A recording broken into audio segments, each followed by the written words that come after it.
What's your name? What's your name? Sabo? That's different.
My name is Adam Ferrari, the Chief Executive Officer of Phoenix Energy.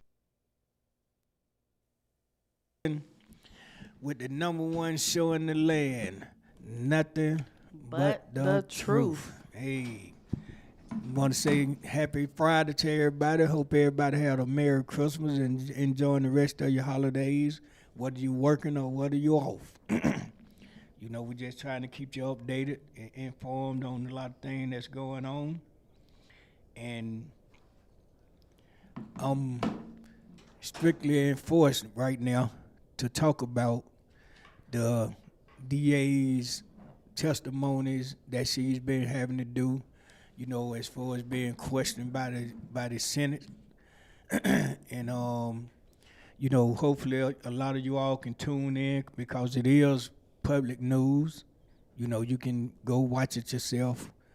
You know, you can pull it up on YouTube. You know, and you know, just you know, I know a lot of y'all see it anyway on your phones when it pops up or whatever, you know, but you need to check it out so you can hear some of the questions that's being asked on top of, you know, hearing some of the answers that she's given, about certain questions or on topics that they're asking her to identify or giving reason for. And it's kind of amusing sometimes because to hear her have to do something that they have been doing to our loved ones, improperly, unlawfully, and to hear her be asked some similar questions, like that, like the ones that they asked and the ones they try to put our loved ones behind the 8 ball on when they're questioning them in trial or in interrogations or, whatever. A lot of you all don't know that a lot of the interrogations that a lot of these guys go through, not just the ones from the YSL RICO case, but guys that's going to court for numerous of things that's already incarcerated. The DA goes to the interrogations or she attends, questioning, with some of these cats, and then sometimes they, as they are saying, the DA comes to them personally. How true that is, we don't know, but, I know these guys wouldn't just be making up something to say. On top of judges, the DA, going into the jurors' rooms when the jurors are in deliberation, on some cases, there it's being said that the judge that's on that case or judges that, just aware of the cases that, they are being jurors on, getting visits from the judges, visits from the DA, people that such, those are those are part of ex partes to me. Why would a judge go into a juror's room during deliberation and talk to them? Exactly. And it happened to several of my family members that I found out, and now we got to speak on it. A lot of things that's being done to these young men in trial are totally against the law. Totally. It hasn't been proven that judges can do that. District attorneys can do that. That's tainting the jurors. What could you possibly have to go say to jurors in the jury room, deliberation room, that you can't say in the courtroom, which that's where it's supposed to be said at. And like I say, to hear her have to answer questions, whether it's about money, relationship, people she's prosecuted, this, that, and the third, and to see her explode like she has been exploding, during her questioning, that says a lot. That says a lot. That lets you know that she's well aware of what she's doing to people injusticely. That's a dead giveaway. To where now you try to flip it on the people who you made promises to that you would do all this intimidating ass prosecution that y'all done did. You have to be there. I can't say enough, man. You have to be there and be in a lot of those trials for these young men and young women who are going to trial that's being charged with these crimes, and they are being forced to take plea deals. They are being forced to fear going to trial, just because they're trying to get a speedy and quick plea deal. So they scare these kids with time, by saying, this, and it's not just now happening, it's been happening throughout life, but now it's being actually used as a weapon. Back in the day, they'll tell you that you gon' you can receive this, that, and the third, so forth and so on. If you be found guilty of these charges, or the judge don't agree with the plea deal, they can give you, the amount of time, this, that, and the third. All that is cool. That's cool. But to to make it known to a defendant that we gonna seek the death penalty on your case, and the only case you got is a simple battery. That's intimidating. That's intimidating.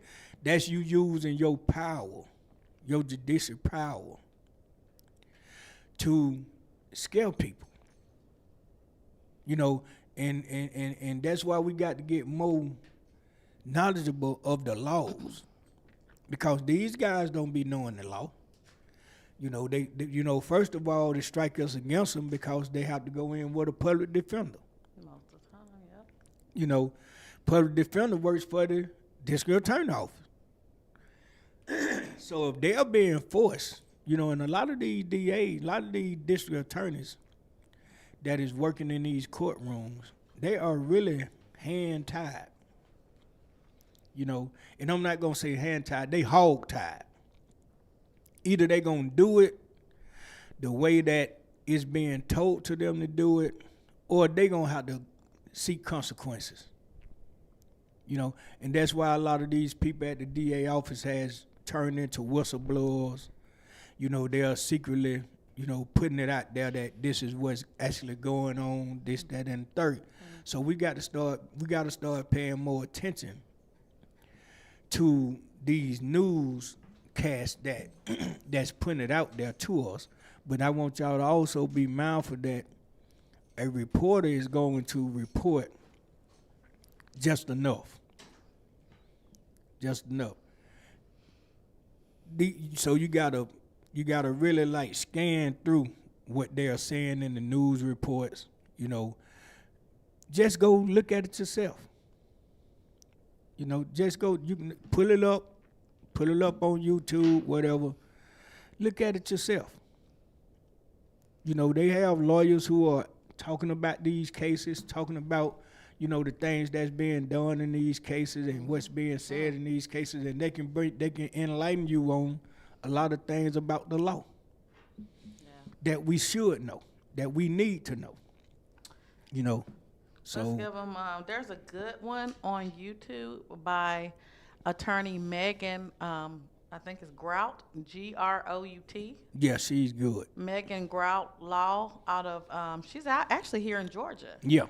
So she has a very good commentation on YouTube talking about the Fonnie Willis and how it's not fraud, as Fonnie Willis is saying.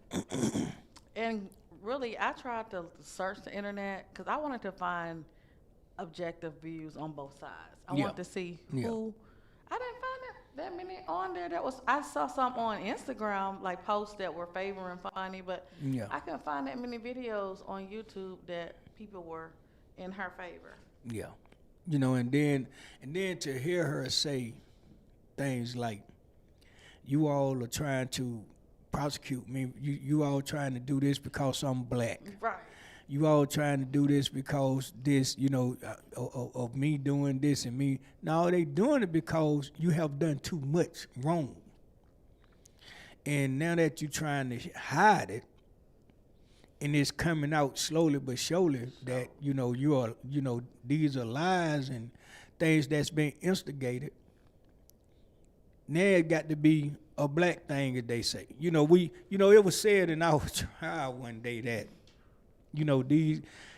these guys are black, they young black men and this, that, and the other. And, she get on do a news report.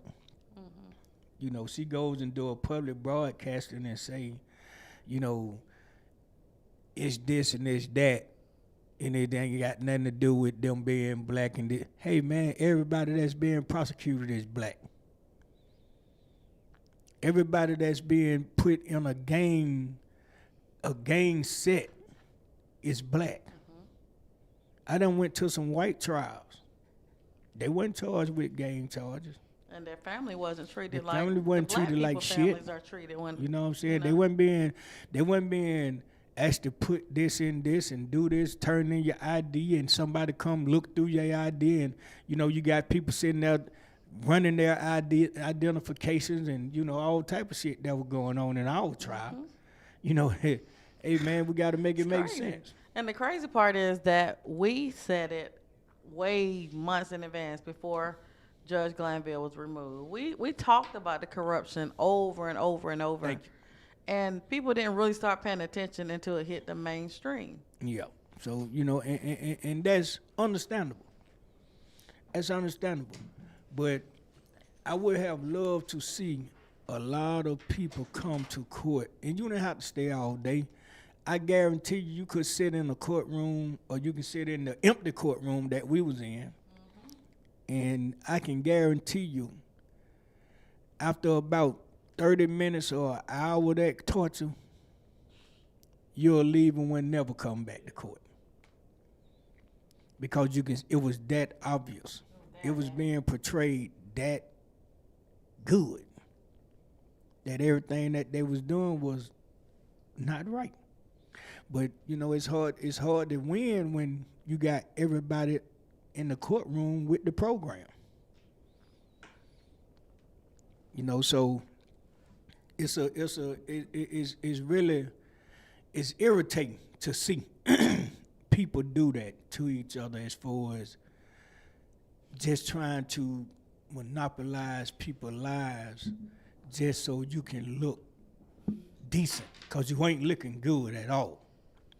You're looking decent because these guys are taking these bullshit plea deals instead of being able to fight, because some of them can't afford to fight. Like Yaknam did, right? Some of them can't afford to fight. Some of them gonna take the gamble because they know better. So it's a lot of things that that's taking place in the Fulton County judicial system that's definitely not right. It's unlawful. Some of the comments says she was combative, she was defensive, her subconscious takes over in all her responses. This is what JC 2 Minds 1 Mike says. Says she tried blurring the lines, but it revealed guilt. And fast talking got her caught up. Being overly concerned with conviction rates and what she thought was firm professionalism was actually combative resistance to accountability. Okay. Yeah. Okay. Yeah. And Yeah. that's Because on top of that, one of my dear friends that's been following this case for day one. She has been very enlightened to me on a lot of things. And it's to where we have written letters to the White House. We have written letters and made phone calls to the state, to the county, to the city, the whole 9 yards. So we are well aware of what a lot of things that's being taken place is going on about. The hearing was meant to clarify facts, but from the moment Fannie Willis began testifying, it was like it was a confrontation more than an explanation. Which is what Shanita is talking about. You know what I'm saying? She answered the first question that they asked her, right? On a visible impatient correcting elected officials before they finish speaking. She already getting them out. She already trying to tell them, this, that, and the other. That's a typical woman, though. it was comical, guys. That's a typical woman. Women do that. They do that to men.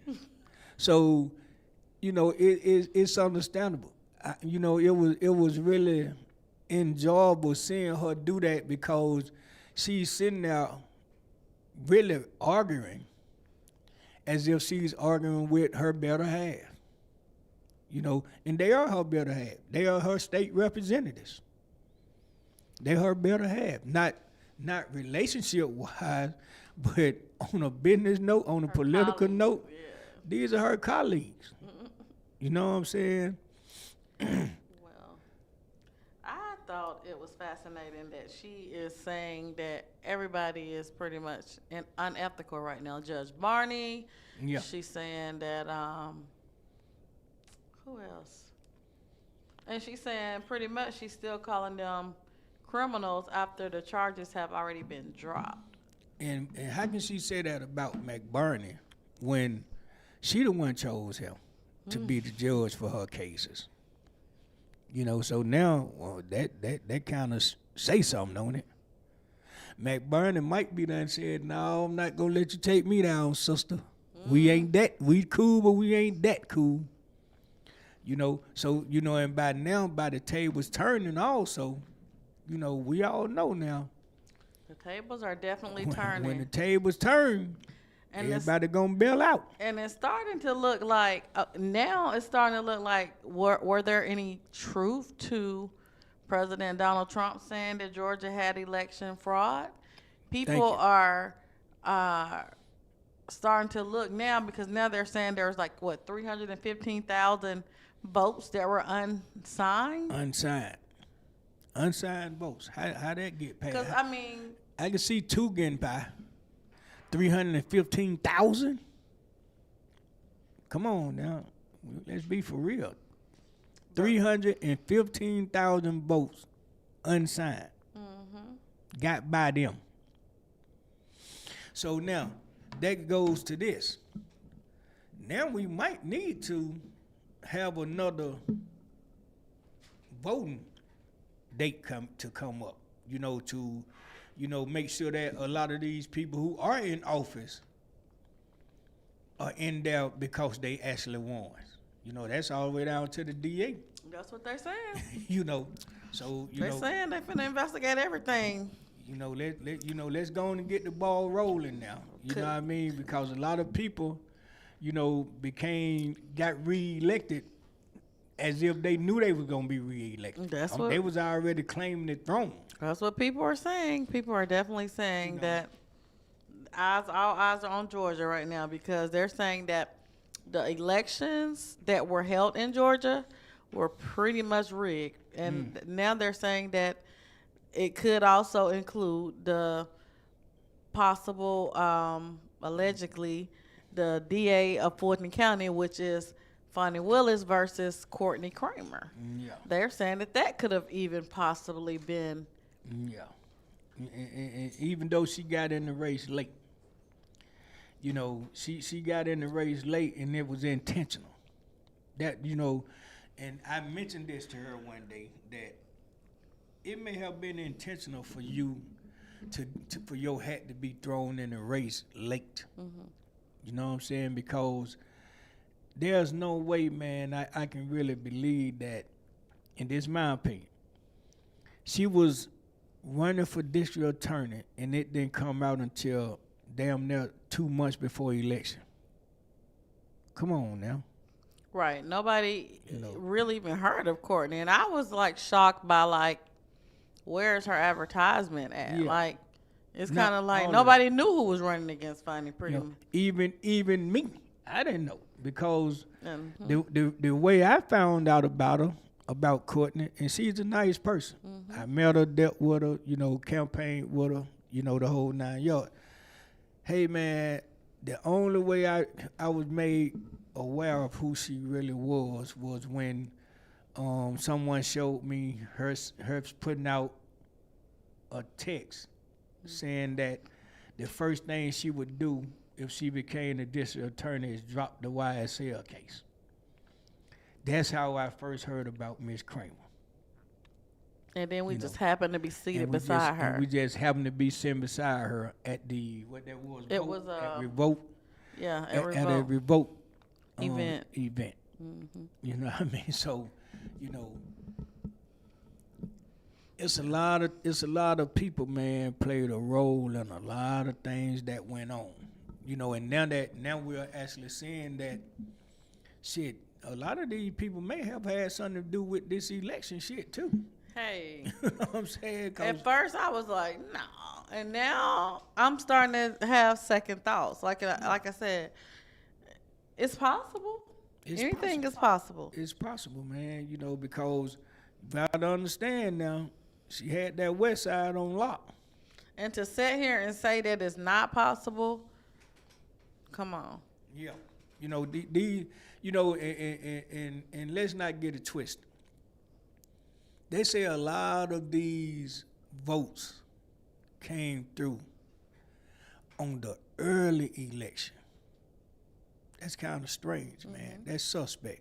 On the early election, you know, the early election for me just now being a voter, and you know, going there and seeing how to vote, how you have to vote, and what things you have to do in order to vote. I said this the same day that I voted. It'll be easy to rig a voting election up. I said this on one of the shows, because how can you actually keep up with it when you got two separate ballots? You know, you got a ballot for the Republicans, you got a ballot for the Democrats, and then you know the other wisers. Hey man, you just do what you do. So, you know, and I made the question to one of the people at the voting office on, what if I wanted to vote for a person who was a Republican? How, you know, let make that make sense. How can I vote for the person who's a Republican when I'm on a Democratic ballot? I can't go to the Republican ballot and pick the Republican I want to vote for. That's not to me that's not fair coming out the gate. You know, a lot of us don't pay attention to who all is running for office. So why not have everybody on the same ballot? You can put everybody on the same ballot and just put D or R beside their name. That'll kill a lot of that. To me, that's my opinion. That'll kill a lot. How can you say you want to vote for a judge when you got one judge that's Democratic, Republican, and one is a other, but all three of their names is not on the ballot together? How we gonna be able to do? How can we do that? You know what I'm saying? So you know that was kind of stupid to me. Honestly, that was stupid to me. It was some people that I wanted to vote for that was Republican, but once I said Democrat, that's all came up. All the everybody don't want to vote for everybody that's a Democrat. So there's no option. You don't have no way out of that. Because you definitely can't say, well, okay, this is who I want to vote for. I know they don't pay that no attention. It's too easy. So it's easy to cheat the ballots. From looking at it when you vote, that's easy. That's easy. See, in the sad part about it is, you know, we all, a lot of people have they sayings about Donald Trump. Mm-hmm. But Donald Trump done you know, exposed us to a lot of shit, man, that probably has been going on for years. Not just now. This been going on for years because it's too easily done. Right. So we just can't say it happened in the 2020. It's been happening forever, to me, as far as I'm concerned. It's just now we got a president, a man that has been that's our president, who's woke us up too, that this is what's been going on through our lifetimes. Because I'm not going to say it just started in 2020. You know, Nixon had Watergate.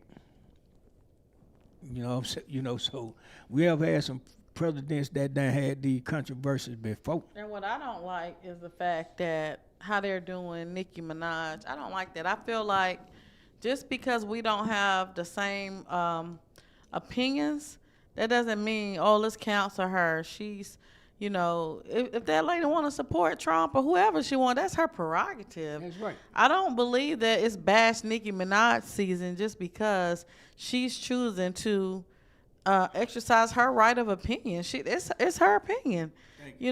What makes your opinion or Better than hers. way better than hers? What makes her have to answer to why she's choosing to do what she's doing? To me, hell, if that's what she want to do, that's what she wants to do. Whether the majority thinks she's right or wrong, that's her choice. That's right. Everybody have their choice. So we gotta stop being ignorant to the fact, man. It's always us that don't have a choice. Why? Why is it always the black race that don't have a damn choice? Right. It's like, oh, she. And then we're so ignorant. We get so ignorant at times, we'll fall right into that slump and we'll help these people denounce these people. We'll help these people critic these people to where they get blackballed or this or that happen. But understand this, the people that she has to report to in her status as an artist, they all kind of nationalities. Mm-hmm. And who's to say she don't know any Christians that are over in Africa? She may have been over there. We don't know who that lady knows. Thank you. We don't know why she's advocating the way she's advocating. And to me, she doesn't owe anybody a thorough explanation as to why she does that. So that's why I say about these little polyclicks. Mm-hmm. I ain't kissing nobody's butt to be in none of y'all little polyclicks and be scared to say what I feel because I may get kicked out of the little polyclick. That's why we don't get no calls to appear on people's shows, Shanita. Shanita and Big Jeff do not get calls to do interviews. Very seldom. and we appreciate that. It's kind of striking because, hey man, if we gonna be real, we gonna be real. Right. You know what I'm saying? We all need to come into that type of bond with each other. We all need to, because these people, they have our own race now that's promoting it more than them. You know what I'm saying? And that's sad. That's sad, man. You know what I'm saying? I was looking at this attorney. I think that's the same attorney Shanita talking about. She's an attorney in Cobb County. Mm-hmm. Megan Gout. I was looking at her, man, and she was going through the hearing. You guys need to listen to it. It's awesome. Let me tell you something. Her and the guy that she's talking to, the other attorney, I think his name is Michael something, ain't it? But anyway, man, they had me stuck. I was stuck, and I don't even watch all that stuff. I don't care to watch the stuff on. But once I started listening to them and looking at how they was breaking down, cases and doing, and saying how things, and layman's terms, was going on with this case with the DA, that shit was sounding just like our case. Mm-hmm. It was sounding just like the YSL case, man. And then it started making me reflect to a lot of cases that I went in some of the Fulton County courthouse courtrooms on other people and was listening to their cases. When I tell you all the district attorneys sounded the same, mm-hmm. They sounded just alike in the courtrooms. Mm-hmm. As if they was rehearsing this shit before they go to trial with these people. Whether they taking a plea or not. Everybody pleas sounded just alike. And how can it be a plea deal? This was my question. How can you give these people plea deals and the pleas that they are taking are not really deals for them? Don't nothing about their deal help them. Right. How can you tell a man you gonna give them time served, but you are seeking the maximum on his plea? How? The charge carried 20 years, So if they take a plea, we gonna scratch 5 years or 3 years and get arrested on probation and this, that, and the third. Where's the plea at? That's something that they do anyway. The plea should have been the charge carried 20 years, but we're going to reduce it to 10, give them credit for 5, and they be on paper for 5. That's a deal. That's what's beneficial to them. You know, so what do the defendant win at? Because now they got to come out and they got to honor the probation rules, the parole rules. They got to honor, they got some of them got to wear a damn leg monitor. Some of them have to go do random drug testing. So, where is the plea for the defendants? That's why, guys, y'all got to start talking for yourselves, man. You got your lawyers. We had a comment said, just because it goes towards their quota of conviction rates, and that's used when you run for higher positions, when you go to, like on a public media for donations, you can say, I convicted YSL. There you go. The same thing that she's alleging that the Senate doing that he's doing, that he's running for lieutenant governor for political reasons. Thank you. That's the same reason. The same thing. So right. So because she running for DA, right? So how the pot gonna call the damn kettle black? They burning on the same fire. Right. How? You know what I'm saying? So that and that's something. That's why I say everybody needs to listen to the hearing. And man, it sounds so much like what we have been fighting for, or what we were fighting for with the YSL case and the other kids who were going to trial that was being illegally prosecuted. These people are being illegally prosecuted. Now that she's being prosecuted, she's saying she's being illegally prosecuted. How? Right. When they know, it's just like I was looking at Judge what's his name? Joe Brown. Joe Brown. And he made the comment that, hey man, you saying you paying people with cash.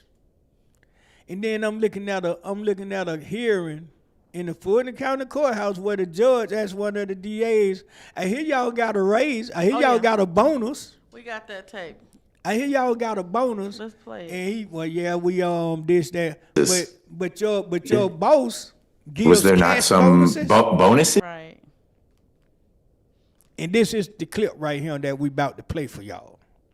This is in the magnificent Judge McBurney's courtroom. Mm-hmm.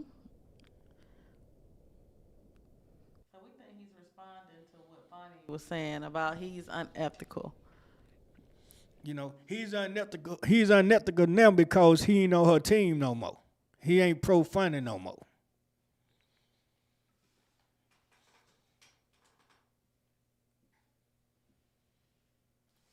So I guess when Glanville flip, it's gonna really get crazy when they flip the magnificent Houdini Glanville.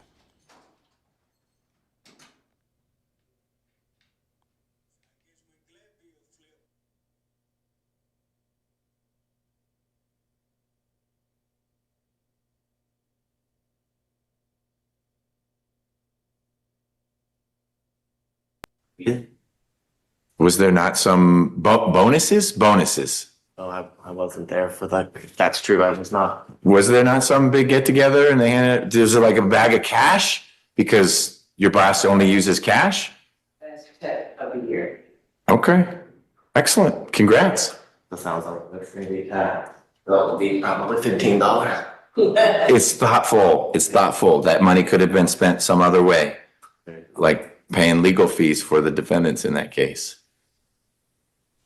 Mr. Jones moved to have you disqualified from the investigation based on your fundraiser. Is that correct? Yep, and that's something else that I'd like y'all to take up as a legislative body. I think that when judges rule on things that are directly in the favor of legislatures, we should have a bar of when they can be appointed to the next bench, because I'm watching a lot of judges in my career do things in an effort to kind of say, pick me, get promoted. And I think that it would be some good legislation of this body and of the legislature to say that if a judge directly rules on the something money in the definitely favor could've of been spent any some other legislature, kind of way. it should bar them from being promoted. That'd be some legislation, since y'all want some help with legislation. And Judge McBurney granted the motion to Mr. Jones to have you disqualified. Is that correct? Correct. And then surprise, surprise, Scandalakis dismissed the case. We're going to get to Scandalakis in just a second, but Judge McBurney said that it was, quote, a plain and actual and So they ain't been getting no untenable hell of a conflict. pay. Is that correct? They've been getting a lot of under the He table did. pay.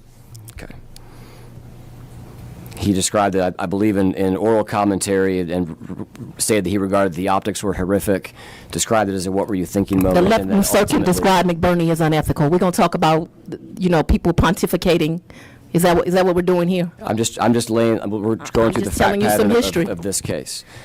We did it all. And Dolezal, I hope that I pronounced your name right, because I want Senator Dolezal, asked about ethics. I think he should know, if we want a full picture of ethics, that Judge McBurney, who he just mentioned, one of the fake electors threw him a fundraiser. So while we having facts, I want to make sure we get all the facts out here.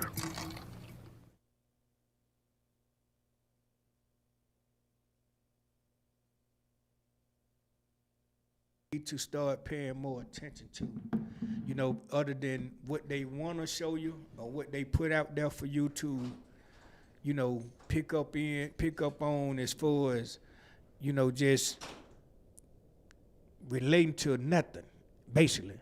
So they throw a distraction out there on you. They throw a curveball and hope everybody swing at the curve so that you can miss the slider that they slid past you. You know what I'm saying? So we got to keep on staying on top of what these people thinking to put in front of us for us to fall in that slump to believe it. And then once they can get everybody to talking about it, then that means that they were successful at what they was doing. And that's distracting the people, throwing the people off. So as everybody say, the new slang is, ain't gonna, what they say? What's the new slang they have now, the kids have now? Ain't gonna hold you. So they ain't gonna hold us. You understand? They not gonna hold us. They gonna slide it right by us. And I also, guys, I looked it up. 'Cause see, I wanted to know, is it okay for Fonnie to make allegations calling another attorney? Because Pete Scandalakis is an attorney. And it's saying, hold on, guys, we got a caller. I can hear you guys now. Okay. All right. Now we want you to introduce yourself. This is the call. This is my favorite girl right here, who has supported me throughout the whole YSL trial. That she was my secretary, my A&R, my management. She was the whole 9 yards, and she also kept me in the same mind frame. Whenever I got to the point where I was ready to just go tear some bricks up, she always kept me calm. So introduce yourself to everybody, and we're gonna thank you for joining the show today. Hi, guys. Welcome back again. I'm glad to be back with you guys. This is JC. I hope you guys are well for this holiday. Hey, JC, thanks for coming on. You're welcome. I'm glad to be back with you guys. I've been tuned in watching tonight, and you guys are really going hard today. Got to. Got to. I'm really loving it. There's a lot of things happening down there. I know when I call in and I talk with them, I let them know that the trial down there has opened the eyes on so many levels to a lot of politicians and lawmakers. And so you see them on the front line right now fighting for very things that you guys got to experience front and center. Front and center. And it rocked your guys', not just your guys' world, other families, other ones that are involved in it as a whole. And when they read, how boastful she was about the conviction rate, it's so concerning because as a onlooker and watching, you have that type of conviction rate. We have seen your entire team at some point of how they operate. We have also seen them get caught in lies and called out by judges. You see that there's complaints at the bar with them. Yeah, and you know what? And that's what I just pulled up on my phone because I wanted to know, even with her now saying that Judge Barney is unethical and also Pete Skandalakis is unethical. And my question I asked was, can another attorney be disciplined for falsely calling another attorney unethical? Yeah. And the answer to the question is yes. There's a bar rule, ABA Model Rule 8.4 about dishonesty. Absolutely. And Rule 4.1 about truthfulness. And it says falsely accusing a peer for tactical gain or even making vague threats about potential violations is seen as a breach of professionalism and could lead to sanctions and potentially, being unbarred. That's it. Absolutely, and that is true, and we have seen that because not only does Willis have complaints that are publicly filed, they're public record. You can look them up. They have been there since the trial started. Yeah. Miss Love has some. Hilton has some. Glanville had one. And so watching those and following that, what I said, the conviction rate is very concerning because we have seen how it's operating down there. Yeah. What length they will go to for conviction, even if it's based off of a lie. Yeah. Right. And 95% of the convictions that they have gotten, it was definitely done off of lies, off of them deceiving these defendants, because they knew they had judges on their team. They know they had other district attorneys that was part of it. You got people that's in higher positions that was even parts of it. So, that was allowing it. It just got to where she felt like she was bigger than the program, and she took it to another level because she knows she got something on a lot of people. Now, so now we about to see a lot, and we can't say this enough, man. I have been saying for the longest, a lot of things is gonna come out on these people. It's just a matter of time, and now it's slowly seeking out. So and let's make this permanent record. And it's not being leaked, it's being actually shown. So can't nobody say it's being leaked. Can't nobody say, well, by this being this and this being that, it shouldn't hold no weight. No, everything that's being said and done, we're looking at it live and in color. Yeah. So, what's gonna be their excuse now? You know what I'm saying? All the way down to them filing the appeal not to give Young Thug his stuff back. What's up with that one? You know what I'm saying? You filed an appeal for what? You hoping that he just say, damn it, I don't want it? And y'all can have all this stuff? Nah, I wouldn't. Well, you have to really take it back though, Jeff, because you have to understand is they really stood firm from the beginning that they thought that they had a conviction off top. There you go. They from really how did. they operated throughout the trial. I mean, even the things that have unfolded, and I have told you numerous of times, your son's trial opened up people's eyes out here to It watch did. their own system. It That's did. Right. That's right. And not just to believe people because they're black. I mean, that's foolish. And not only that, by the appearance, and it shows so many things on so many levels, and it showed that they are willing to do whatever they could to secure that conviction. Mm-hmm. To Definitely. where they got caught fabricating things publicly. Yeah. And at the start of the trial, it was all different prosecution. There you go. Okay, so if people weren't really tuned in then, Nah. That's but if what, yeah. they got to see the remarks that were made from the very beginning, Mm-hmm. it showed it was a collective effort. Exactly. Absolutely. Because see, and it was because they wasn't looking for the trial to go that far. Right. You know, the whole trial, like me and you discussed a long time ago, the whole trial was based on pleading. They wanted if all 29 of them had a plead out, we probably wouldn't be having this conversation. You understand? Well, that would be correct, because then for one, they have a conviction. There you go. And for two, it goes towards their quota.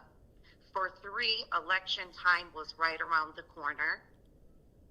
So, And most of them had went for higher positions, and it didn't work. yeah. There's so many things that your son unwrapped on a political level that he doesn't understand the magnitude Yeah.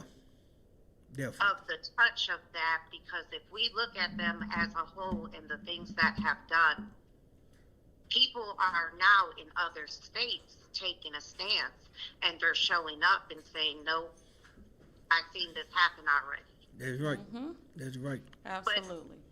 We can celebrate that they all, have their freedom back, and that the truth was revealed in the end. But they still But lost. and they still doing But, things. You know. Exactly. It's still And ongoing. Not only that, though, now you have to return everything, and you have to get everything back. Mm-hmm. But it was never no type of accountability taken, not even Right. for the team. No accountability, right. And then even now, he's still having to incur attorney fees to fight to get his stuff back. Thank you. And they're just keep delaying, undue delays for no reason. There's no reason why. Well, now they're trying to say they couldn't get the transcripts, but the judge had given them an opportunity to hire someone to do the transcripts. But the other, his side hired somebody to do the transcripts, and she says that they keep filing these motions saying they need an extension while they get the transcripts, but the transcript person said they never even contact her to make a request to get the transcripts. There you go. So why should they still be even going through this with them? And it's sad because we have been And playing in this. most states, it's 30 days. Yeah, we have been playing this game for 4 years. That's crazy. Absolutely. You understand? So when does a judge gonna say enough is enough? Y'all, everything you all have done, the statute has ran out. Mm-hmm. I'm not even gonna accept another excuse. You know what I'm saying? No, you can't make that reason. You can't make that reason sound good enough for me to even grant you any other leeway. The same thing that they would tell a defendant. They are the defendants now. Mm-hmm. So treat them as defendants. And that's the thing, Make like them I said, abide by the rule. are they a little bit corrupt just for the Trump case? No, they are a lot corrupt. They're a lot. They're the whole Fulton County. I ain't gonna say the whole Fulton County because there's some judges that's really doing what they supposed to do. But the ones who are pro-funny, they are the ones who need to have some disciplinary action put toward them. Right. You know what I'm saying? Because I had a cup of water. If I drop a ball of dirt in there, is it going to get a little bit dirty or is the whole cup dirty? That's what I'm saying. Like, why is she so corrupt just what? when it comes to the Trump case, but not the YSL case And or then other cases. yeah. Why they ain't talking know, about in shit? other She was cases. corrupt. The whole judge had to be She removed. been You in know. there since 2020. Okay. They need to go back to 2020 and come up on everything that they have prosecuted. Everybody they had prosecuted, their cases need to be reviewed and handled just And just that as. was my point leading up to what I was saying is that's exactly where they're free but not free, right? Yeah. But think about how many that are already serving time that had got the same deal. There you go. That's what we're Okay, saying. so Exactly. it's a way bigger picture than just this picture right here. Right. It's on a higher level. Yeah. And having the case review, it's like you can't stress that enough to, if you have a loved one incarcerated and they have been convicted during this time period and you know that they got a raw deal and you know that things were falsified, file for that appeal of review. That's it. That's it. That's what these families need to do. They need to start filing for these appeals to get their loved ones' cases reviewed. You know what I'm saying? And also go down to the Board of Pardon and Parole, because now that they have taken their deals and went on to prison, the courthouse don't have no more jurisdiction over that. No more than trying to call a prison like they've been doing my kids and my and grandkids, calling the prisons, having them put in certain parts of the facility, saying that because their classification is this and that and other, and it's really not that serious. That's just another way of them keeping them incarcerated. You know what I'm saying? My son Quintavious Grill, Fulton, sitting in jail, supposed to be released, but they're using the fact of him going to a class to be released to hold him. It's that petty right now. To where he has been signed up for the class, but if you've never went to prison, these damn people don't be coming to those prisons to take these kids, Right. these men through these classes. Not like he can take himself. He has to be taken there. So, we got to make it make sense. Why hold this man for a class when he shouldn't be there, shouldn't have to be there anyway? He don't supposed to be there anyway. So he's got the... And don't forget what just happened with the Department of Justice. Yeah. Where Todd Chrisley went public when he got out of prison, and he said that anyone of color were not afforded the classes like it was offered Like it was to offered to others. the others. That's it. And that's things that And we've the been knowing, complaint though. is with the DOJ. Exactly. So it's documented and it's been investigated, and they're now seeing it. And he had just reported this past week that since he brought it to the DOJ, 66 of them have now been released. So that goes to show you how many people sit for an extra amount of time for something that they should have had offered to them the moment they got there. They got there. Absolutely. There you go. So, and it's sad. That's why we gotta keep fighting, man. We gotta keep fighting, ladies and gentlemen, because these are our loved ones we're talking about. These are our loved ones, your loved ones. They are people. First of all, let's make that knowledgeable. They are people. We can't keep allowing this system to treat our loved ones as fucking animals. We got our own race of people that's out here condemning each other. We got people who don't even know our loved ones speaking on them. As if they know them, as if they grew up with them, as if they was raised with them. We got people who are out here with these podcast shows. That's, they're having enough respect to go talk to these clowns, and then on top of it, they throw them under the bus, or they try to use get to build their clout up. They throw them under the bus by asking district attorney ask questions. So what side are they working? Who you working for? Not only that, but have enough decency to have a conversation with me in private. They can't.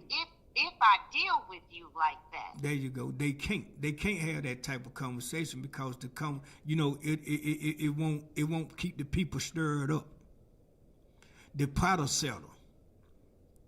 You understand? And see that's the real problem. So they got to keep the controversy going. When there's any confusion or mess in between. But I blame the artists for doing that. I blame these artists for sitting down with, it's a lot of these guys, man, who shows these artists should have walked off their show when they start asking them questions about being in jail or doing, this, that, and the other with another person. Man, fuck that. What about me? Let's talk about me. Ask me questions about me and what I got going on. And then the title after the interviews is always something that's going to make somebody click, but it gives the wrong narrative impression there you off go. top. There you go. And that's what they basically doing it for. You know what I'm saying? Why talk to these clowns, man? Why? If they showing you that they really don't have the same type of respect and loyalty for you that you so-called have for them. Now y'all see. Stay away from these people, man. Stay away from them. Let them hear your story in a movie. One thing you can better believe, they wasn't there for your asses when y'all was sitting in them damn regular ass 4x8s. Correct. They weren't trying to talk to you or for you. And I was just about to say that. How long we struggled with just the petition. Thank you. That one of their platforms, we could have had all the signatures needed with how many people view it on a regular basis. So I could go on that subject on and on. Forever. But there's no real intention. And I think that my advice that I could give to each and every one of them individually, but one message as a whole, is you can never believe a messenger. And that amount of time with others that you have created beautiful art and music is nobody can interfere with one discussion that needs to be had amongst each other without the public. And without, for sure, no podcasters, no streamers. That is strictly content. Unless they're going to be real. Unless they're going to be real, man. There's nothing solid that will come from that. Thank you. So they're not doing you no favor. You back at spot one, and sometimes that we gotta understand we find a system now that would try to bring you up on charges on any damn thing. So why talk to these cats? Why give them the second thought, man, to ask y'all questions that they already seen? You seen a man in the interrogation room. What the fuck is to talk about? And it should only be on mental. How is your mental? How is your family? Thank you. How did everybody get through it? I mean, how did you feel being faced against corruption, against lies? I mean, there is real material to cover than to cover something that should never even had the public the way it did. There you go. So, but at the same token, what's already understood don't need to be explained any damn way. Mm-hmm. So leave it alone. And you know what I'm saying? Let's try to figure out how we can make this shit back right. Mm-hmm. Because the system separated everybody. Yeah. They didn't separate themselves.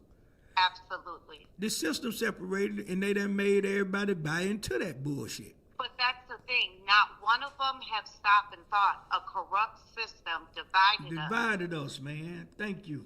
And they were already divided within themselves, and you allowed them to divide you. And now it looks like what they portrayed is true. Now it looks like that because everybody's showing it was all displayed. It was not what they had put out there. So the only thing that suffers is the art, the music, the talent, the work, the ethic, the friendship, the love. That is the only thing that gets taken out of it. The whole family dynamic shifts, but it's a corrupt system that divided that. And as grown men now growing up in that and going through such a time, that they were all tried mentally. Thank you. Separated, Thank you. having lockdown, having to go through things in there. It's not easy. So not only did you get tore down physically, you got tore down mentally, emotionally, everything. Mental destruction. Mental destruction is worse than being shot.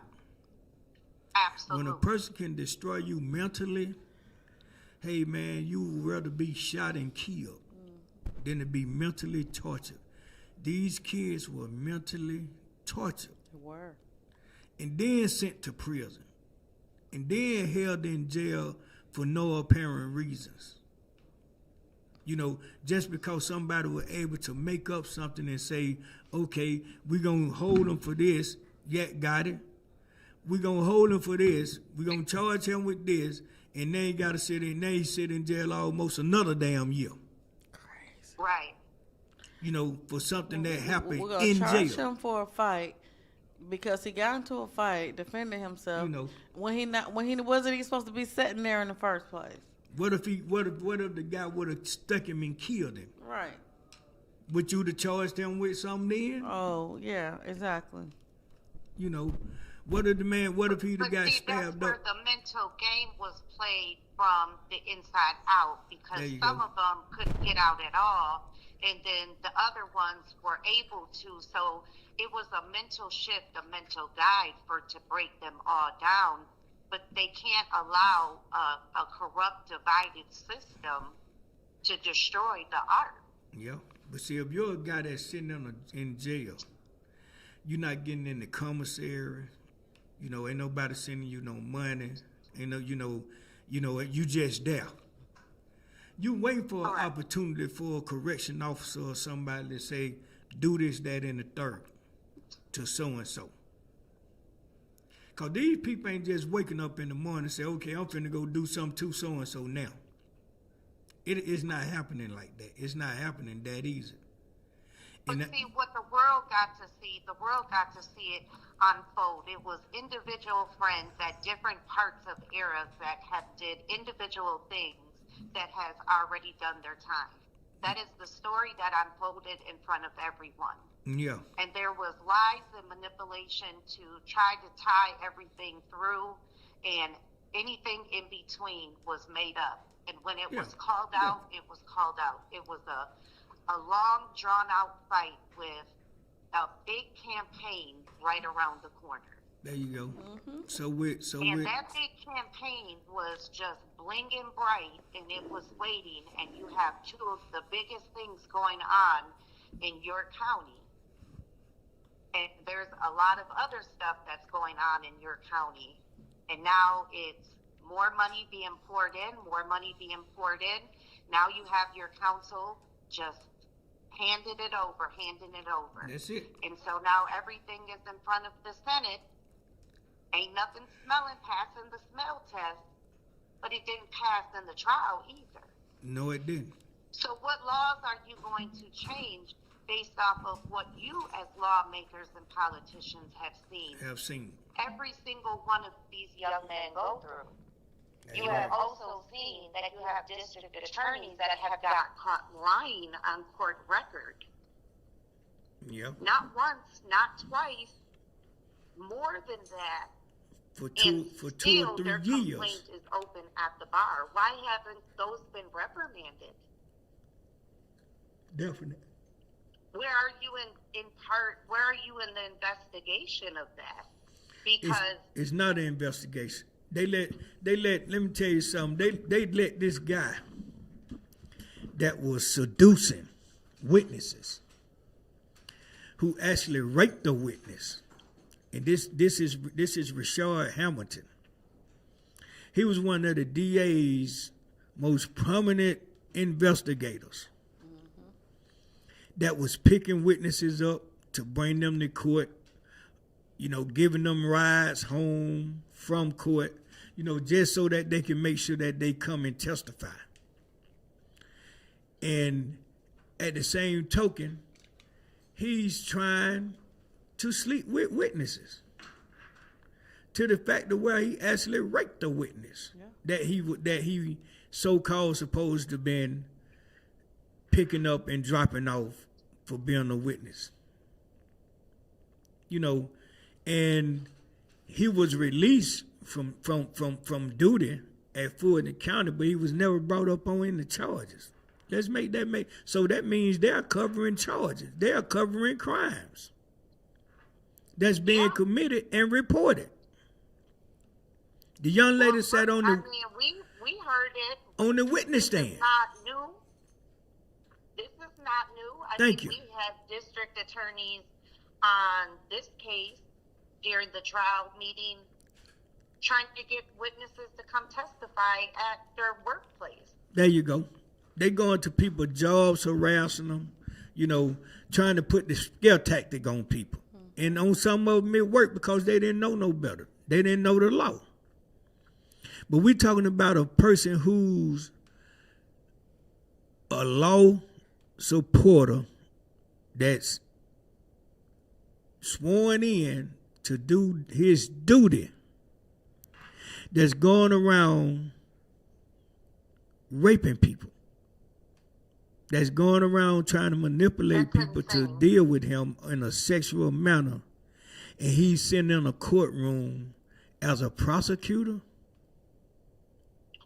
as an investigator, and no one is saying or doing anything about it, and it's being reported. It's not like it hadn't been reported or tried to be reported. So we got to make it make sense.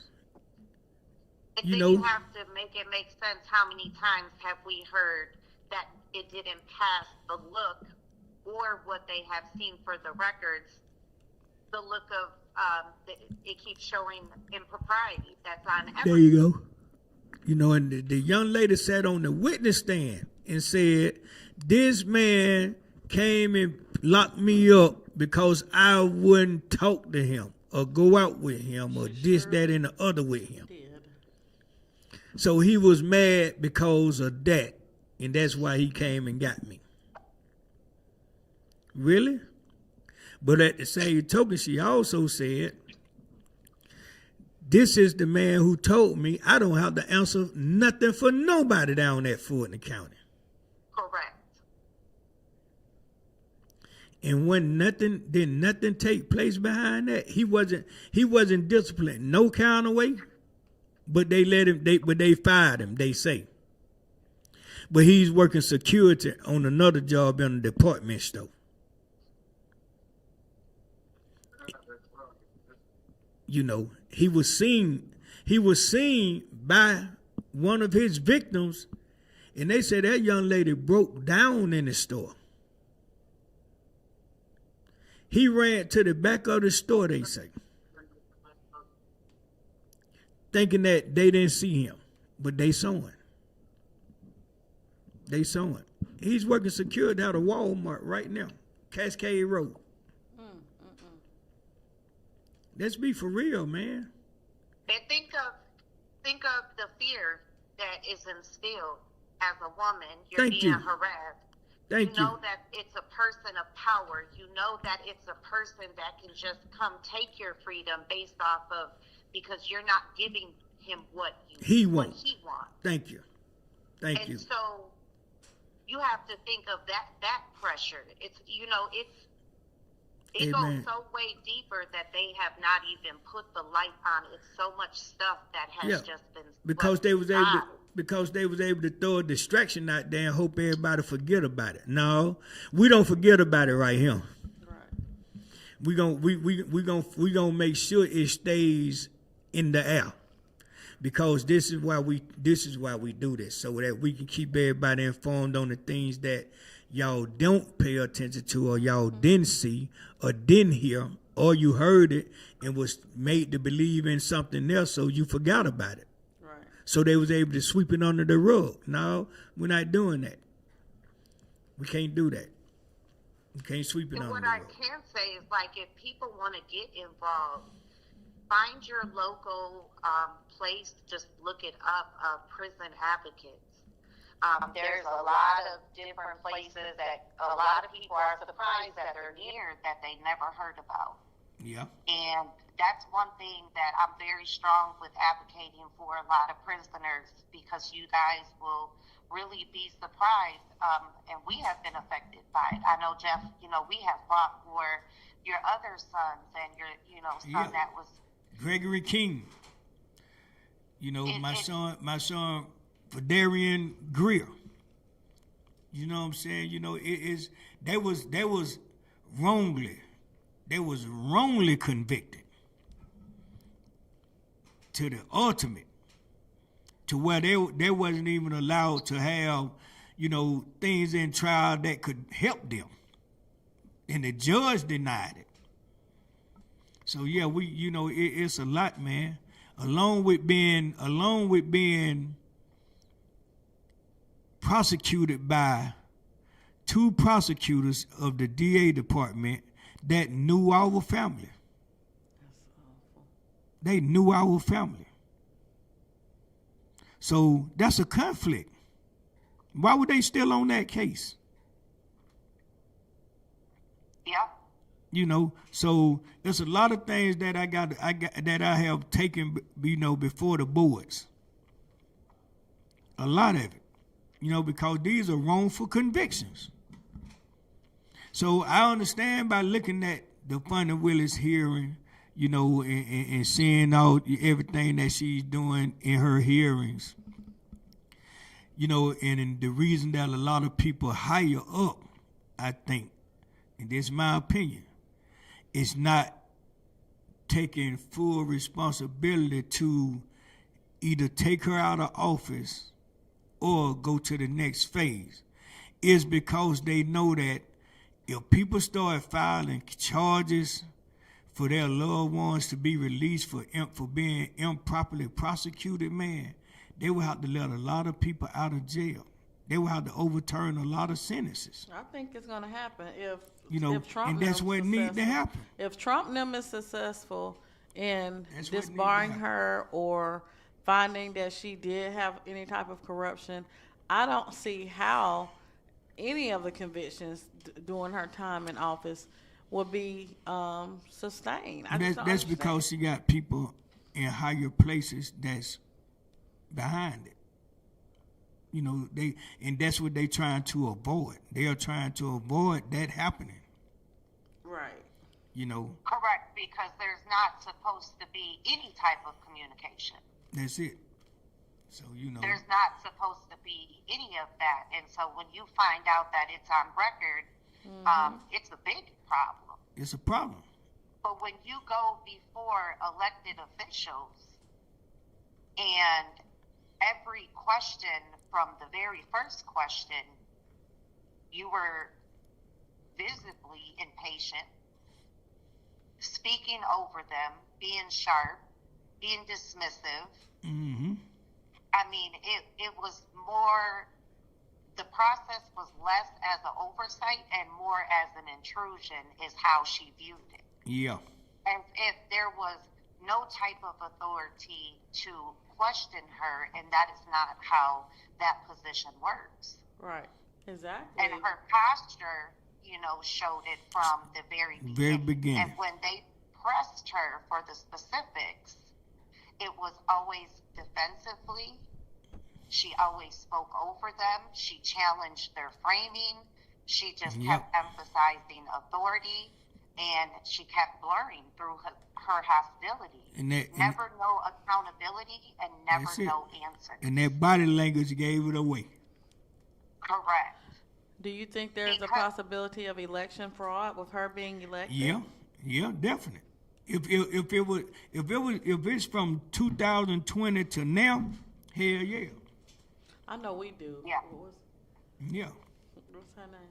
So, JC, It's JC. she asking you that question, JC. Shanita I'm asking you sorry, that what question. was that? I'm sorry, it went out a little bit. What was that? My question is, do you think that there's a possibility that her election was invalid? Her being elected into the DA's position? Now I that tell the- you, Yeah. I tell you straight face, straightforward, that if it happened once, it happened again. Yeah. I believe that. I do too. And I am sorry, but there was so much impropriety that with those votes. Her election time, her entire election time, and the campaigning process was unfair from the beginning, as if Yeah. she already knew it was It was secured gonna be for like the that. next That's right. term. Absolutely. That's right. Cause now let's go back to 2020 now when it happened, when she first got elected. They was talking about something went right then. Correct. Yeah. Because of everything she had accused your former DA down there Thank of. you. Paul She's Howard. the Every- reason he's got out. Every He's out. single thing has come to fruition It is. on Yep. her timeline now. Yeah. So this is your timeline, and if people really took the time to really dig a little bit deeper, they will see Found out a exactly lot. Yeah. her roots actually started over there in DC with her father. Yeah. Definitely. And then, Her and see, and that's father- some things that's coming out too, because we were in the trial where some things were suppressed, as far as like those travel records. Yeah. They banned Correct. it. They banned Ashley and them from getting those. But now with these new questions coming open in the Senate commission, are they going to be privy to those records that They were should once be. banned They should be. in order to prove Well, that there see, was? It has to be public record, and if there's a flight manifest that proves it, and it matches a phone log of a communication with someone there, that is what they're viewing in on. But the different people are at the seat now from the ones that originally kept subpoena her. Yeah. They have did it several times, so she's in front of different ones because that seat has changed. That's But right. they are bringing up valid questions that they need to get the rest to, because they're there. They're right there in that ballpark. Yeah. And see. And they have to understand that it was also at her election time. Mm-hmm. It wasn't just on that side, it was her time. And Courtney came in so late in the game, she wasn't going to have that chance because things were just starting to unfold. Yeah. Had everything that's been unfolded up until this point happened at that time, it would have been a different outcome. Oh yeah, absolutely, absolutely. So yeah. And Because there would be certain people that wouldn't have been there taking care of those votes and ballots. the thing is, though, a lot of people don't. It's like, honestly, my opinion changed drastically with this YSL case. Like, people who I once admired and looked up to are not people that I would even want to associate with anymore. So it's like sometimes it's better. I'm glad that I got to experience this firsthand, corruption, because I hadn't seen it at a high level like this in my life. You Yeah. know. But isn't it a eye-opening experience for you? Like when it happens, I remember when it first happened to me, when I got to see the both sides of it. We were actually bringing the issues right to the White House, and we were able to speak, and that was a good time. But just seeing both sides of it, it's such an eye-opening experience because it makes you question things in a whole different way. Exactly. Even with the Trump stuff, like I've honestly, all my life, I've never been a Republican. I've always been a Democrat, and now, actually, since the beginning of the YSL trial and all the corruption, my whole political views have changed. I'm not gonna sit here and say I'm a Democrat because I don't think I am. I believe I'm more nonpartisan than Nonpartisan. anything. Yeah. But definitely not a Democrat like I have always been. But see, that's the thing. You've taken the time to do the research. You've taken the time to see the dig and really go into it. And when you go in front of, when you're in the Capitol or you go in front of the committee or you go to D.C., it's an eye-opening experience because you can feel it. Yeah. You can feel the good and you can feel which ones are with the bad. You can feel the air. That's true. Even with certain situations that you bring, and it's just not talked about enough. The real platforms don't get enough of the views because right now, clout sells. That's right. And it's selling real good right now. And even if it's at the cost of your sanity, your family, They don't care. your money, or whatever it is, but it really interferes with people as a whole. But it's an eye-opening experience when you see the law hand in hand with the politicians. Yeah. Yeah. And when you start having those lines blurred the way that they have been intertwining in these past 4 years, it has been very eye-opening to see because usually the politicians stick to their world and whatever's happening in the law is going on in the law, and what you're seeing is one hand washing the other on the back end. Yeah. Yep. And a lot of people aren't seeing it for what it is, and it's just giving it to them raw. Is the most educational. I say people are only going to learn if you give it to them raw. If you sugarcoat it, they're not going to take it for what it is. They're not going to get it. That's right. They're not going to get it. So. Absolutely. And I think it's so important because you guys truly have a great city with so much talent that comes out of your city. Yeah, we do. You guys really do. And what's so sad is that you guys got a capital right there and these things are happening. Thank you. Like your capital is right there. So it's even more concerning because it's that close and you know that it's happening. It happened publicly. Yep. So these aren't accusations. The complaints are at the bar.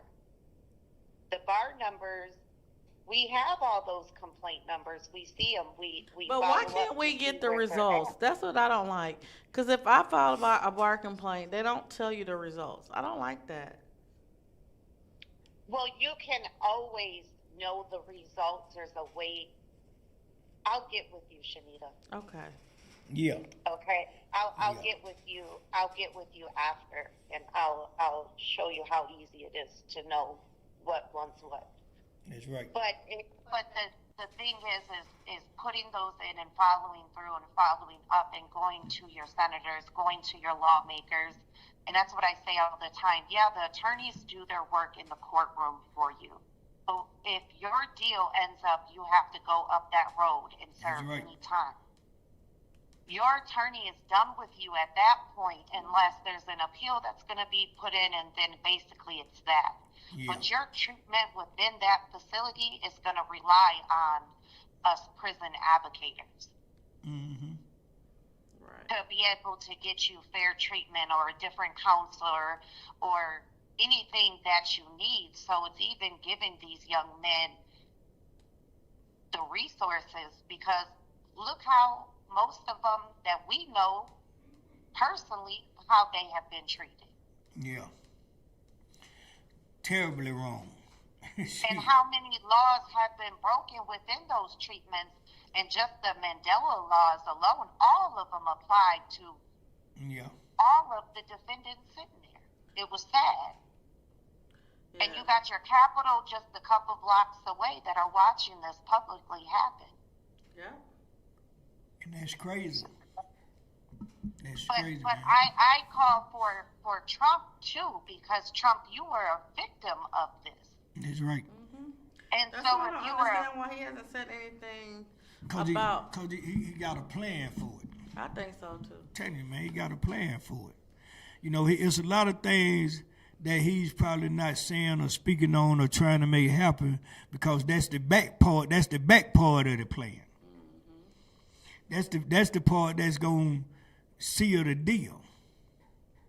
In other words. Yeah, but in the meantime, in between time, you have to do something verbally, vocally, and outspoken to the people because the ones that have suffered long enough, it should have already stopped. Yeah, they should. It should have. You're right. It ain't had no stop to it, and nobody has really fully stood up the way that it needed to have it enforced. Right. Yeah.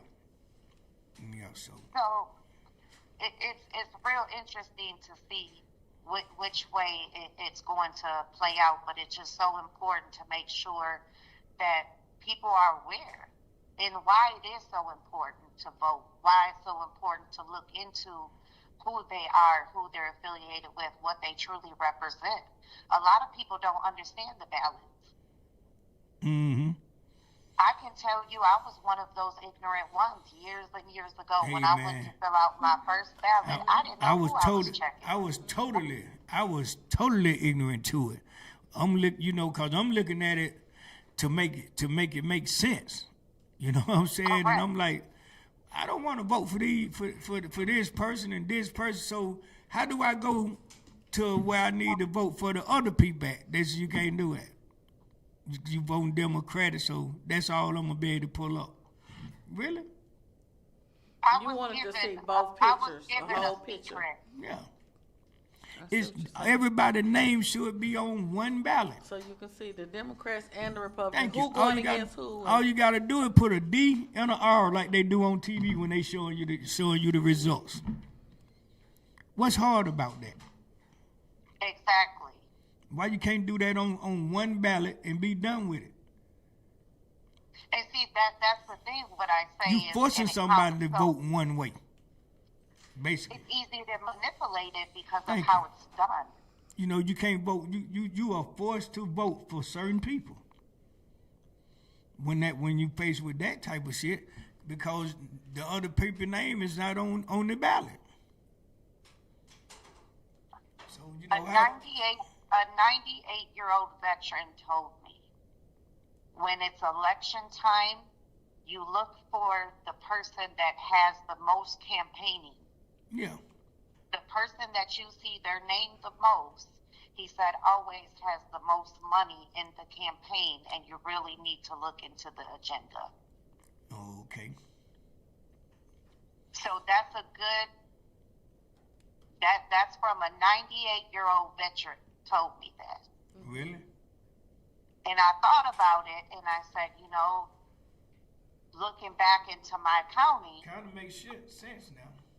The very, very good ones had the least support.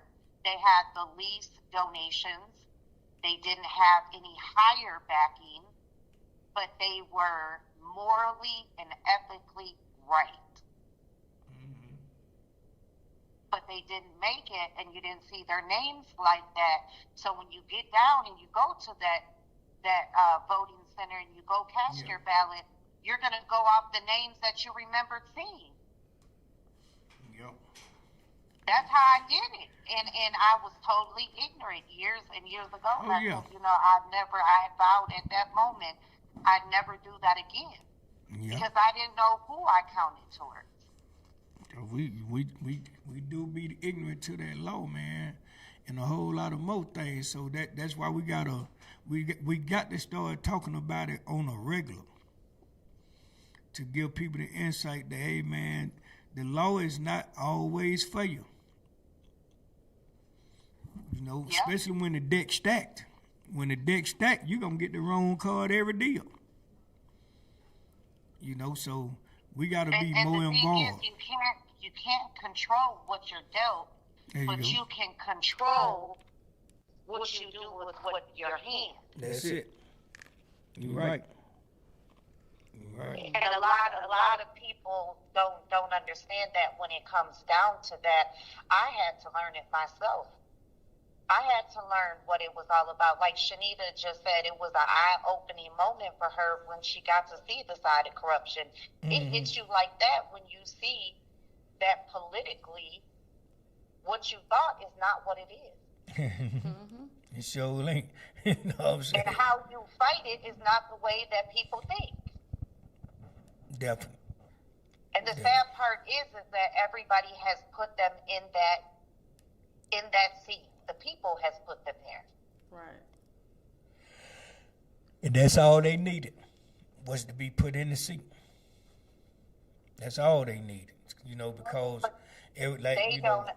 We have the power to take them out as well. there you go. That's why I It's a say, process. why haven't we gotten her out of office? She should be on trial with the Senate or whoever, but out of office. She should have been made to resign. Not just If not- there's so much there to unpack. What do you think that they're going to do from this time? They're going to bring her back again. That's what you know. I asked her attorney because I was there. I was present at the Georgia Senate Committee testimony last week with her, and I asked her attorney Roy Barnes. I said, "Do you believe that this is going to be her last testimony?" And I was shocked that they was actually acting like this was going to be her last testimony. Like, do you not know who you coming against? Like, we're talking about Trump and his, like, are you serious? Do you really think this is going to be, because I asked him, I said, do you not think that they're going to hold her in contempt for not producing the records, not really answering any questions? And he was like, oh, they pretty much, what did he say? Pretty much like, no, like, they don't have any reason to hold her in contempt or, like, I'm like, okay, she coming back. She gonna be testifying again. Well, see, she does have the other subpoena. Remember, Shanita? She does have the one from Jim Jordan. Remember that one? No, I don't remember that one. I thought it was all in one, No, he's actually subpoenaed her twice already now. Like, there is a whole thing where... They're not going to stop until they get something. Just like she didn't stop until she got the conviction. That's it. Somebody's going to pay for Trump's Gotta keep mugshot going. in That's Fulton right. County. And I was there when he did it. Yep. Sure was. We were there when he Well, did it. We were there. Well, he did it more than once. It was at the same time your counsel had did it. Yeah. Did you miss that one? Donald we Trump. were present at the jail. Donald that Trump day. was in. Donald Trump may have been in the Fulton County Jail 10 minutes Not even that. before he was riding back out of there. Right. When I tell you they had airplanes flying over the place, you couldn't get a cell phone signal for nothing. They blocked everything. Like, we were there. So. Yep. Well, he put the subpoena in twice. Okay. I didn't know that. I gotta look at that. And he is the House Judiciary of the committee chairman. But the thing so is, he the they chairman. can't do anything. They can't prosecute her. They can't bring any charge. All they can do is put her up there and interrogate her and question her. That's not, I think they're doing it for evidence to take back to a judge to get, some judicial justice, I guess. But they can't really do anything other than to make her contradict herself than what she's already testified to, or they can wait. And I'm sure she's already studied those tapes. She's smart. She's not as dumb as they think she is. You know what I'm saying? She know what to say. Yeah, Well, they're saying that there's something. So your guys' Senate committee is saying that there is something that within the testimony that they have grounds for a law being broken in regards to the money. And they do. We were there when she testified, the first testimony, when she busted in the courtroom all mad in the pink dress. On backwards. We were there. Yeah, I see that. Dress on. Must have been just leaving Wade then. On that Grey Goose. Shit. Hey man, T-Folk. These comedians hell. Oh my goodness, but yeah, we were there that day, and and the thing is, like, I don't know. I want to see the finale of this. It's popcorn season for me. I'm definitely listening because I was there and I was telling Big Jeff, you have a couple people on this side cheering for her, like, oh yeah, she's a strong black woman, and then you have other people on the other side, like, this dummy, she don't want to be accountable, you know. There you go, and that's all they can say. That's all they can say good about her black woman. Really? But see, here's the thing though, is you Black get woman one with side white of it. residuals. You get one side of it of what we see, right? Yeah. Now, just playing devil's advocate for a minute. Now, what if we had sat down with her? She says, such and such has me operating under the direct orders like this. I would have believed that. I would have believed that, especially after what the senator said at Courtney's campaign party. I would believe that. What did he say? When he said they got to get Funny Willis out of office because she tricked them. Yeah. Who in the hell is them? He did say that. Who in the hell is who you talking about? Who is we? Right. So yeah, I do think that it might have been some corruption in the damn election for her on her behalf. He did say that. But it might be, you're a woman, and we're going to take advantage of that. We're higher than you, and you're going to do as we say. If this is our list, you got to. This is our list. Because she told us day one what her basic goal was. To make sure that she gets credit for the conviction rate going down and the crime in the city going down. And the crime in the city haven't went down. We had already looked at that. It actually increased from where it was at from your former DA. It's just that they just allow the news reporters to report certain incidents. Mm-hmm. You can't let them report every murder that being committed or any crime that being committed that has something to do with our colors. You can't because now that'll make her look like she lied in the beginning, which everybody knows she lied in the beginning. How in the hell can one group of people be responsible for 80 goddamn % of the crimes in a city big as Atlanta? Mm-hmm. Really? And not only that, it was looked at and studied. I looked at every single one of your guys' years. I went back 2 decades. Wow. And your guys' crime, I have every single one printed out. And your guys' crime under her leadership has increased in every area. Thank you. So I was trying to find when she had boasted about that in the interview, me being... she boasted about that in all interviews. I mean, especially like the last few ones. So I was very intrigued, and I said, well, I don't want to just look back 2 or 3 years. Let me look back. Let me see what their actual history has been. And I looked through the entire history. She came in 2020. Yeah, and it significantly from just the prior year with your guys' former DA. That year transition was like out of control. Mm-hmm. Yeah. It was out of control. So I was just trying to find where her accomplishments that she had said, where they were matching the final records for the years, and I was pulling where you would pull from each for the final reports. Yeah. And none of them publicly ever matched what was being said verbally. And see, that's another thing. Her attorney said that, because I asked him that question too. I was like, but she didn't turn over anything that they were saying that they didn't have the records. And he was like, oh, we did turn over everything that they previously requested. He was like, I don't know why they kept coming in here today acting like they don't have this, that, or the other. Because that's another one of their stall tactics they good at. They good at the stall tactics. Everybody better realize that they can stall. They can buy them some time.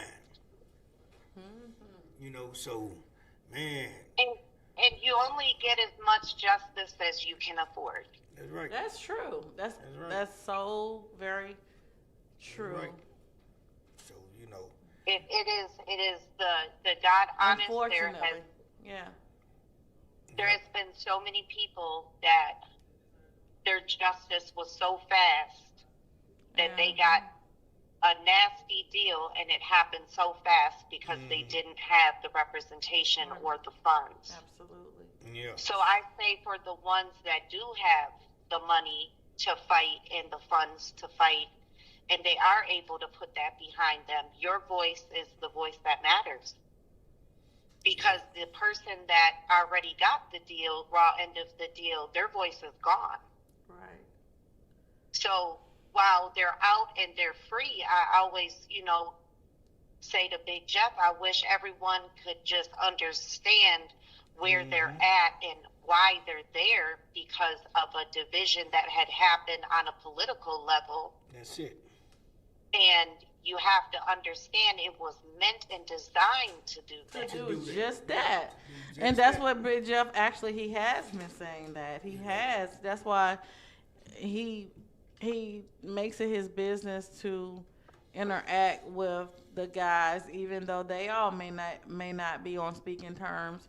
He tries to continue, with the unity, And it's because I understand that, nobody's paying attention that, you can't, we gotta get the narrative out of everybody's mind that, they don't deal with each other. They don't, F with each other. Or they don't this, or he ain't gonna F.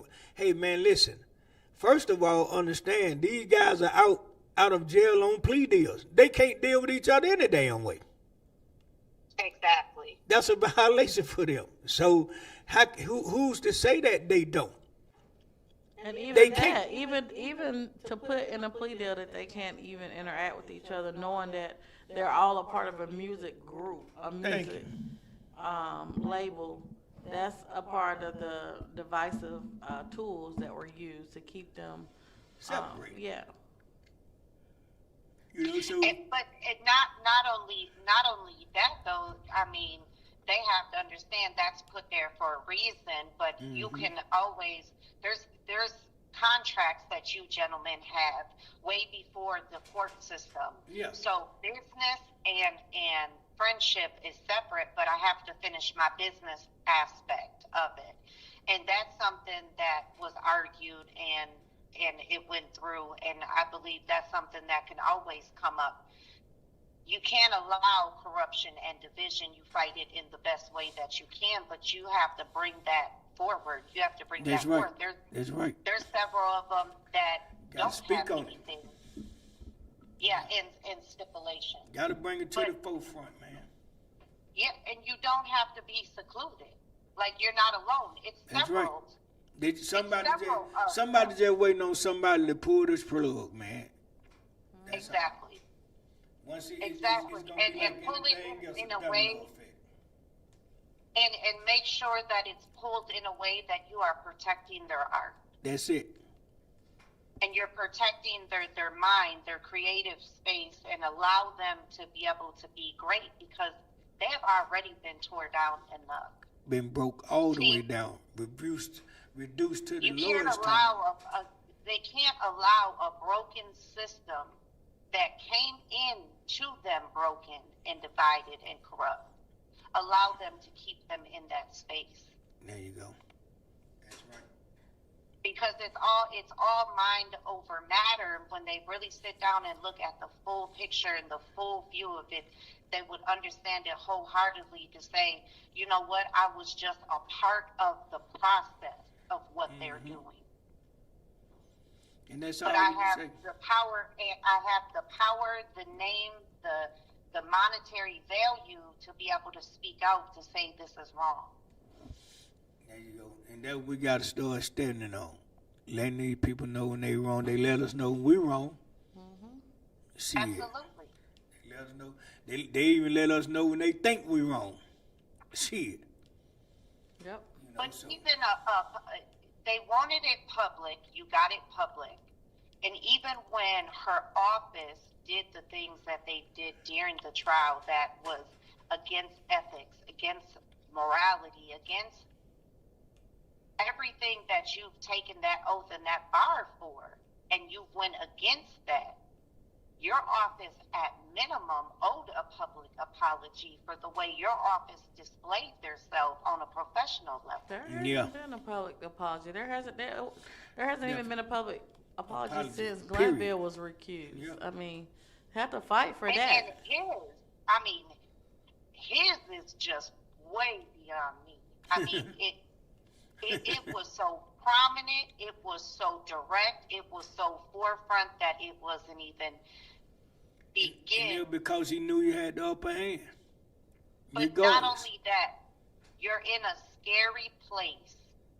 I would have been terrified, not only from the back end connection of them, not only just from that, but I'm sitting before someone that is a veteran of military that needs an emotional support dog to get through a day of judging and sentencing people. That's the thing. A lot of people didn't even know that dog was back there.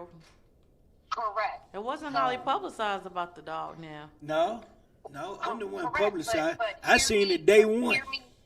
Hear me out on this, though. I seen it day one. You're already dealing with military trauma. Yeah. You're already dealing with that. That man could have had a G.I. Joe moment at any time in that courtroom. Correct. And flip out. And it been a valid veteran excuse. Thank you. He got that shit. Shit, no, The man can have a Joe Billy at any time, man. So I'm serious. So when I say this and I say, if I was sitting before a gentleman that's a judge, that is a veteran, I'm automatically going to think trauma. If I see emotional support dog, I'm going to ask my attorney, I need you to put in a change of judge. That's right. But the Because thing is, I'm they can't worried. discriminate based on disability. I can't have my life in someone's hand that has emotional They can have a G.I. instability. Joe moment. You can't, but it's not guaranteed that they can allow you to change your judge like that. There has to be a reason, unless he recuses himself, which he adamantly refused to do. Oh, we've seen that a 1,000 times over, but you've seen that the law finally someone was able to apply the law because he wasn't following. I mean, after those 30 white attorneys pulled up in defense of Brian Steele, I don't think he had a pretty much of a choice. Well, see, at that time, that's because then, at that moment, it's a ringing of the bell. The higher courts are coming. That's right. Okay, so that was a warning sign. But to what we're him. saying Yeah. is, You know we're going to the higher court now. So Yeah. now he's going to say, I have to apply this law the That's right right. way as he should have the first time. I'm out of here. Exactly. I'm going. he But didn't again, want to being go, though. with They made him emotional go. instability like that, I feared for all of the men in there, the young That's men right. in there. When I seen that from the very beginning, when Glanville had came after the fact and we had him, I looked at him and I said, oh man, he has an emotional support dog, so you don't never know what day he's waking up on. Coming in the courtroom with earrings in his damn ear. Is you on judge duty or you on player duty? But then the comment that was made that, Glanville was reachable to Love and Hilton on the weekends. Yeah. That's crazy. Yeah. He was her then mentor. That was on public TV, and I was like, wow, what district attorneys do you know in a high-profile case is contacting any judge that's on the case if it is not like an extreme emergency? I think if it wasn't for Kayla exposing the ex parte, it would have just continued. Yeah, Yeah. it would have. Yeah, but we'll probably be still in trial. it actually would have went. In my opinion, it would have went way harder if she had remembered like a lot more that had occurred. That was the part that, I just wish there was full notes on. Nope, exactly. This was it. This. So it would have made a bigger effect of what it did, but it made the noise, but not the noise that it could have made. Okay. Yep. But these are the things that we've watched, and we watch these things unfold, and it's important for the people to know exactly. You see how far they will go. Yeah. And the lengths that they will go. Exactly. Yeah. For whatever it is that they have on their agenda. The same stuff it. that they saying about Trump. Thank the you. Same things that they're saying about the president. It's the same things that we're saying about them. All right. And OJC, we appreciate you calling in. We thank you. And Guys, I'm glad I finally got you on the show. I know. So, I know. I'm happy to stop in with you guys. You know, Jeff, I'm in recovery right now, so I'm you glad win all to be prayers. here. Yes, I thank you. I thank you. I'm glad you so gave us for this sure. time, man. Yep. I appreciate it. I really do. I appreciate it. Anytime, guys, you guys want me to chime in, We do. Thank you. yeah, let me know. And you guys keep me in your prayers. I got a big surgery coming up this week. Yep. Oh, Yep. definitely will. So you guys Sending you a say one speedy, more. healthy recovery and a Yeah. speedy We will. We recovery will. and So, a safe surgery. so we're going to take And we'll chime in as soon as we get the part 2 of this. Definitely. All right. So this is Big Jeff And this is Shanita. and JC from No Days Off Radio Production with the #1 show in the land. #1. Nothing But the truth. truth. True. And We we out. Wow. Bye, guys. Bye. This man about to get on my nerve. My mechanic, right? It's an older man. Let me tell you about my son. Mama, you need to go out with that man. You need somebody. Y'all trying to hook me up with somebody who I'm not interested in. Just because he's my mechanic and he blowing me up. He want to take me out tonight. You don't want to go out to eat take you nowhere? Okay, so I'll tell you about this other guy I had started talking to. He younger though. He like in his 30s. He like 32. Hell no. You ain't gonna talk to nobody close to my age. I said, you can tell me who I talk to. I went out with the guy. He had a nice house. Nice, we went out to dinner. Had a good little time. I really liked the little guy. Then yesterday he asked me to come over there when I leave my family dinner. I hope everyone had an excellent So look, holiday yesterday. tell me am I Things I wrong? wanna Let me catch hurry up and read this. Tell me because my phone is on 1%. He said, well, I come by. I said, maybe later. He said, okay. I said, you going to pay for my gas if I come down there? He said, yeah. I said, okay, I'll hit you up when I leave. And then I texted myself, I'm headed home, then I'm going to come to you. And he said he had fell asleep. I said, okay, so what you want to do? He said, you want to come? And I was like, well, you stay an hour away from me. I said, are you going to be too tired? Do you have to work? And, hold on. And he didn't respond. So I'm like, I said, look, I'm going to end this right now. Tell me if I was wrong for saying this. Let me go ahead and end this right now because I'm not going to play games. I don't like doing tit for tat. He said, you tripping for no reason. You act like if I don't work. But I just asked you, do you have to work? Are you going to be too tired for me to come? Because I got to drive a whole hour to get to you. Then you're going to say you tripping for no reason. And then he said, you act like as if I don't have to work. I said, I'm good. Have a good night. Because I'm not finna argue with you, right? He said, I'm good, too. He said, you mad because I'm tired. Why you just gonna say I was too tired for company? I didn't invite myself. You the one that invited me to go over there. He talking about, I've been working. Have a great life then. I said, mad. I said, who's mad? And then he was like, you're selfish and inconsiderate. I just said, okay. How am I selfish and inconsiderate? What you think about that? Y'all gonna have to work that one out. You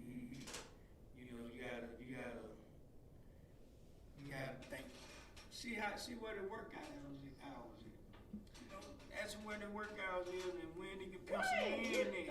Myself, because I'm saying to you, I'll come, but it's gonna take me an hour to get there. You already saying you tired. You gotta go to work. Might be sleep. I can't even get in.